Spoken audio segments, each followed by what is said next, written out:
Audio Jungle. Audio Jungle.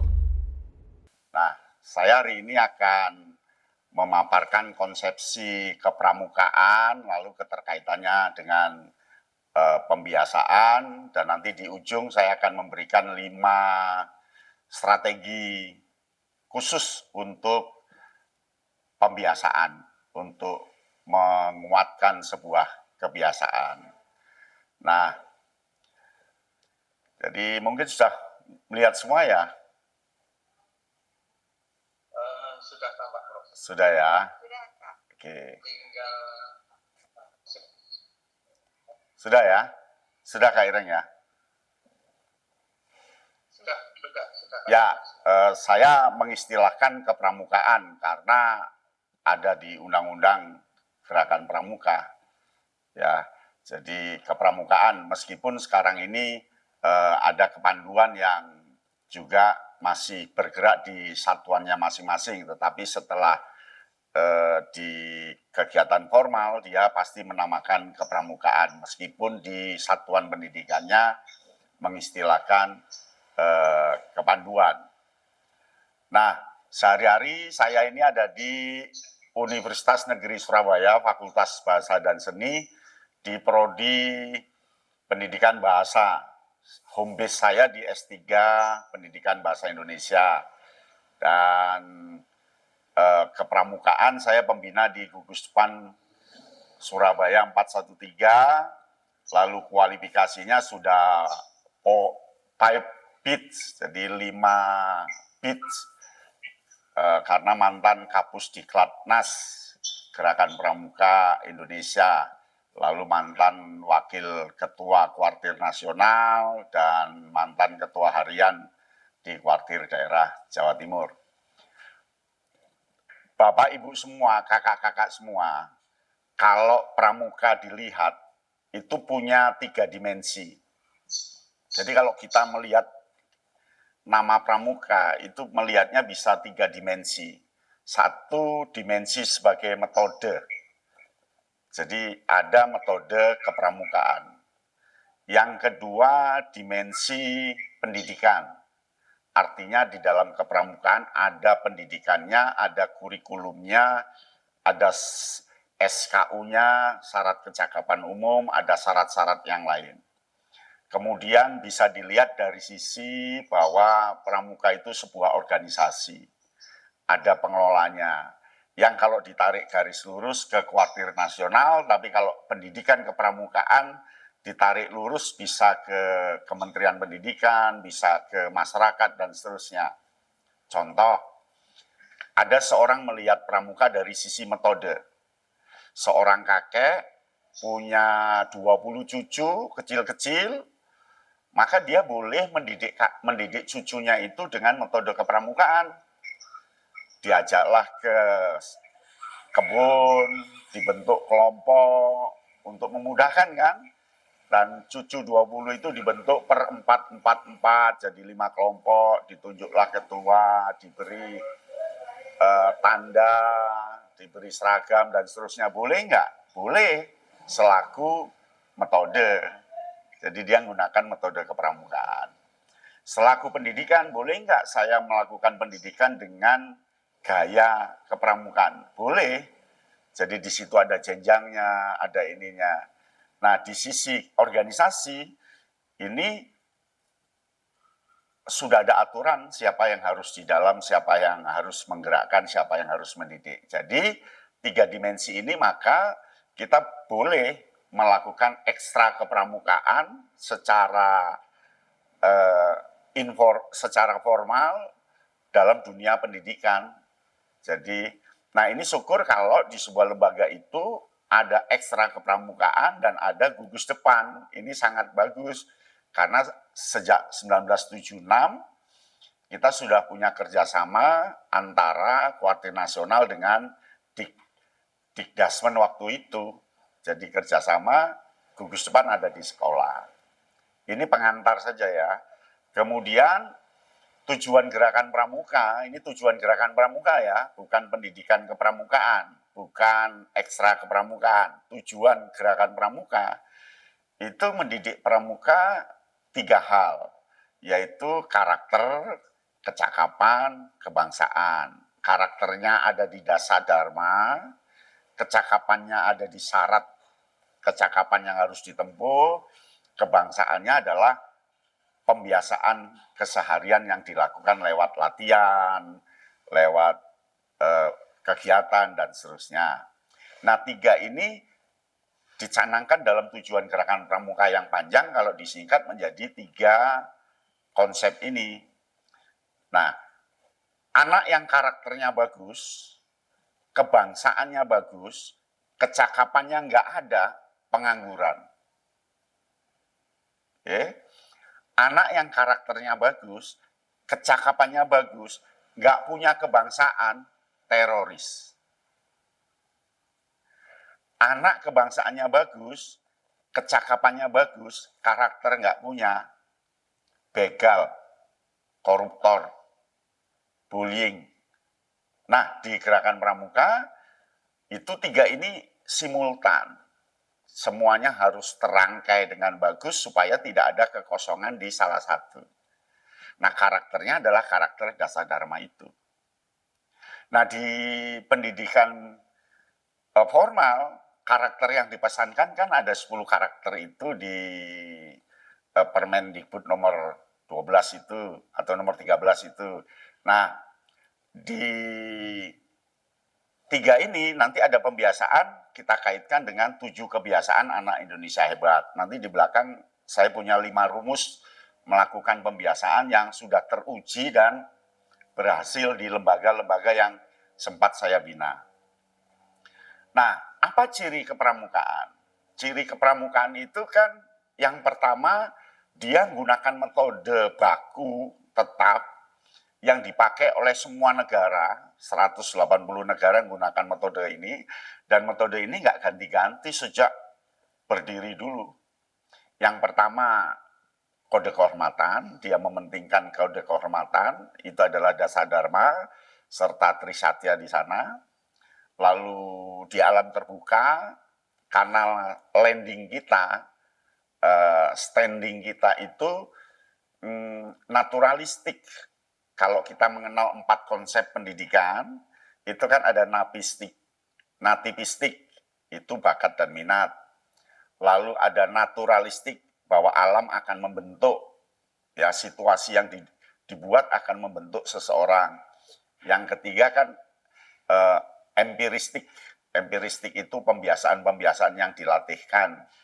Itu seperti pendidikan militer, pendidikan olahraga. Lalu yang keempat, itu adalah konvergen. Nah, Indonesia dalam pendidikan formalnya kan menggunakan konvergen. Artinya nativistik, empiristik, naturalistik berjalan bersamaan. Hanya konvergennya kita ini sudah tidak dipatuhi dengan bulat oleh kalangan yang melibatkan diri dalam pendidikan. Beberapa kasus nativistik nggak diperhatikan sehingga anak bisa nyanyi bukan karena di sekolah, karena di luar. Anak bisa renang itu bukan karena di sekolah, karena memang di luar, dan seterusnya. Jadi konvergen kita ini perlu memang redefinisi atau. Nah, yang kedua, alam terbuka. Karena naturalistik, setting kita alam terbuka. Jadi kepramukaan itu karena alam terbuka berarti di luar kelas dan di luar rumah. Maka kepramukaan tidak boleh di dalam kelas, harus di luar kelas. Lalu dia harus belajar sambil melakukan, harus deep learning. Jadi deep learning pramuka itu sudah sejak lama, tidak surface learning. Materi di kepramukaan sedapat-dapatnya tidak diceramahkan, tidak di taraf C1. Dia harus belajar sambil melakukan, lewat treatment beberapa kali. Lalu kemasannya harus progresif, menarik dan menantang. Karena apa? Karena ada pembiasaan tiap minggu latihan, kalau metodenya itu terus kan anak akan lari. Sehingga dia harus menarik dan menantang. Kemudian dia berkelompok untuk patrol system, melatih kepemimpinan anak itu ya berkelompok itu. lalu diberi penghargaan. Ya, penghargaan itu bisa tanda kecakapan khusus atau tanda kecakapan umum dan seterusnya. Lalu satuan terpisah, karena ini secara psikologis akan berpengaruh, maka pendidikannya adalah satuan terpisah. Laki-laki sendiri, perempuan sendiri. Tidak boleh perempuan dibina laki-laki atau laki-laki dibina oleh perempuan, nggak boleh. Harus laki dibina laki, perempuan dibina perempuan, sedapat-dapatnya. Lalu ada kemitraan pembina, jadi pembina berada di tengah-tengah adik-adik, dimanapun berada, apakah di kemah, apakah di hutan, di sungai, pembina ada di tengah-tengah itu. Sehingga saya meskipun sudah ini berkali-kali kemah, ratusan kemah, ya kalau adik-adik kemah saya malah ikut kemah. Ini nanti akhir Agustus ya, saya akan kemah ke Pacet situ, ngikuti adik-adik Pandega. Yang daki gunung, ini kemarin habis daki Pucuk Siwur ya di Selaket situ. Lalu ketambahan satu dari konferensi dunia WOSM, nambah satu namanya community involvement atau peduli pada masyarakat. Ini mulai dimasukkan di sana bahwa pramuka juga harus peduli pada masyarakat. Setelah latihan bersihkan sampah sekitarnya, setelah latihan dia dengan lingkungannya. Ini yang kepramukaan ya. Nah, nanti akan kita kaitkan dengan 7 kebiasaan anak Indonesia hebat.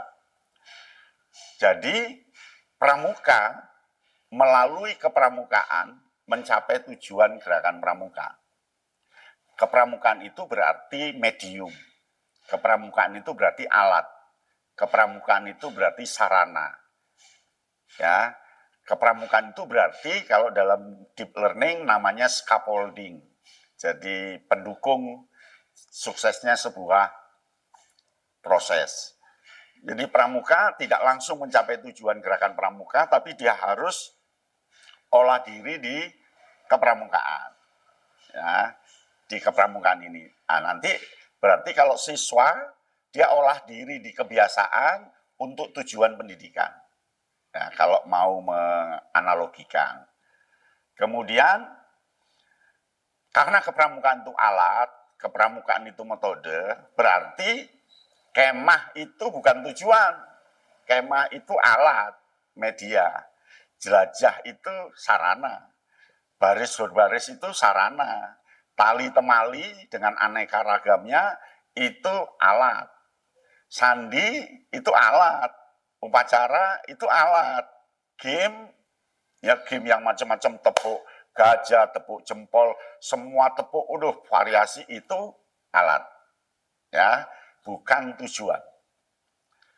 Nah, 7 kebiasaan hebat anak Indonesia, tentu dia akan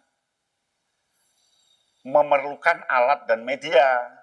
Ya, alat dan medianya diantaranya ini masih banyak yang lain loh ya. Masih banyak yang lain.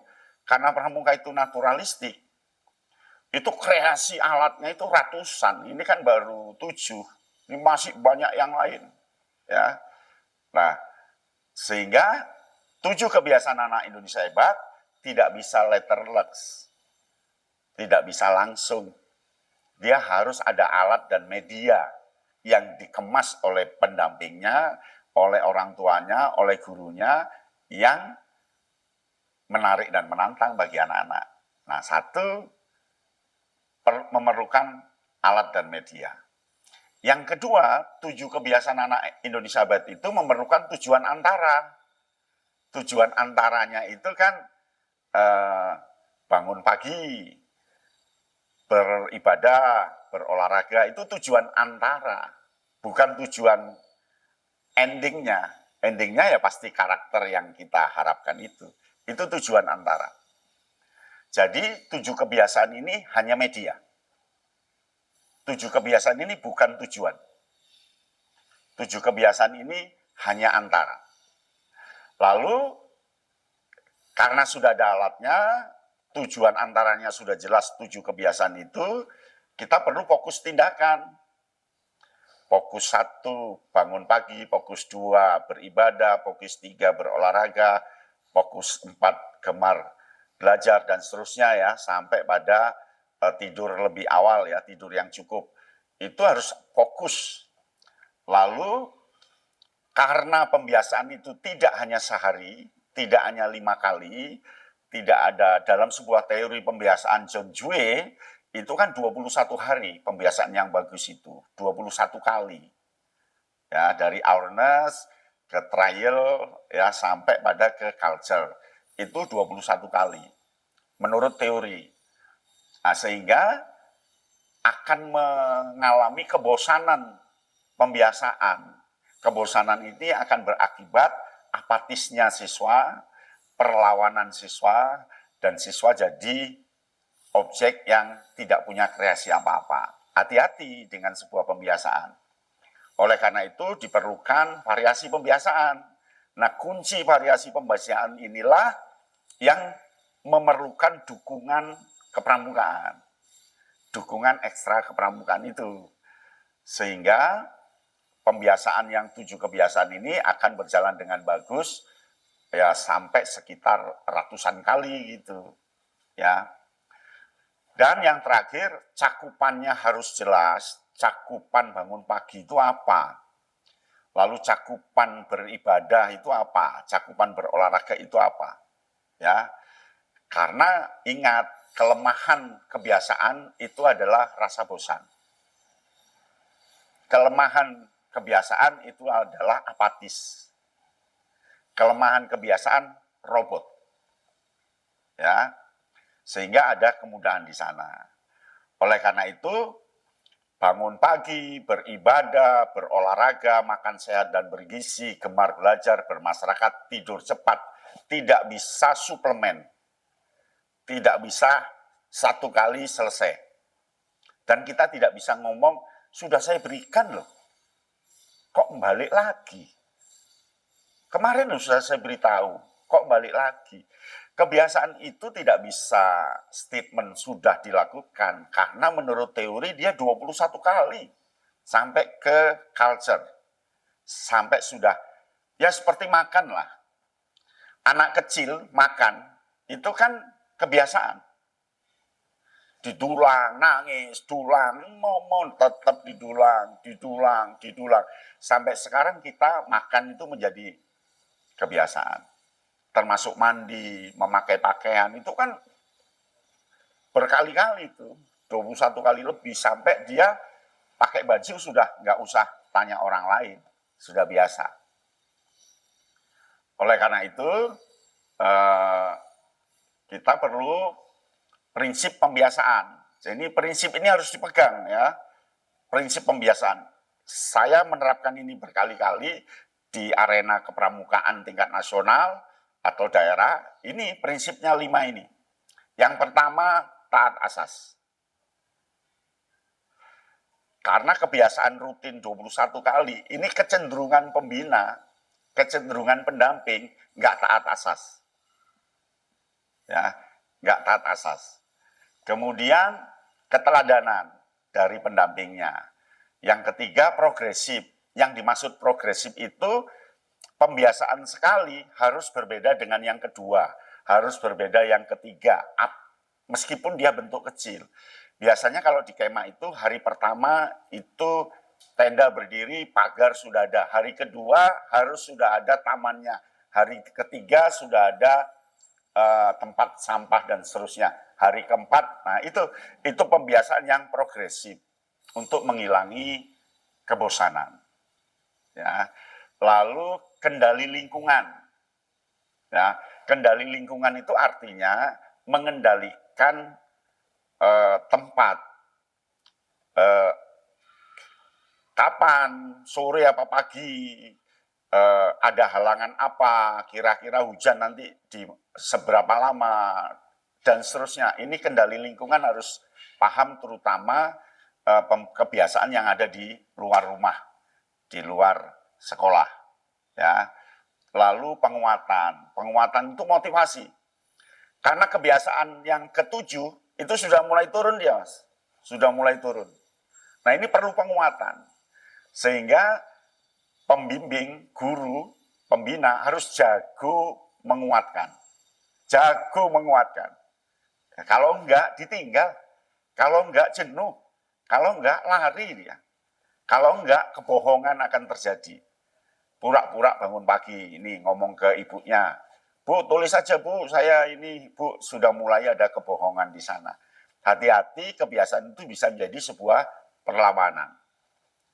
Kemudian, nah 7 kebiasaan anak Indonesia hebat, itu bisa lewat kemah, lewat jelajah, lewat baris, lewat tali, lewat sandi, lewat upacara, lewat game. Ya boleh, boleh. Tetapi kan ini tidak rutin. Nah, rutinnya kan kegiatan di rumah. Nah ini menjadi suplemen penghibur, penguatan. Oh ternyata teman lain juga melakukan. Oh ternyata tidak saya saja di rumah harus begini. Oh ternyata dan seterusnya. Ada lagi lagu. Jadi bisa lewat lagu. Pramuka itu lagunya ratusan. Ada lagu yang hanya hiburan, nggak ada artinya. Masjid Agung, beginilah bunyinya, dan dungu-nong-nong, kan gitu. Pokoknya terhibur, gitu. Lagu itu lucu-lucu di Pramuka, ya. Ada tepuk ini ratusan, tepuk jempol, tepuk ayam, tepuk singa, tepuk pagi, tepuk anak Indonesia hebat, tepuk apa, ini boleh diciptakan. Tebak-tebakan, puisi, api unggun, logbook ini buku catatan yang sering mengisi. Jadi setua ini saya ya dari pegawai 3A sampai sekarang 4E itu masih punya catatan, masih punya logbook ya, logbook. Karena sudah terbiasa, lalu ada renungan. Nah,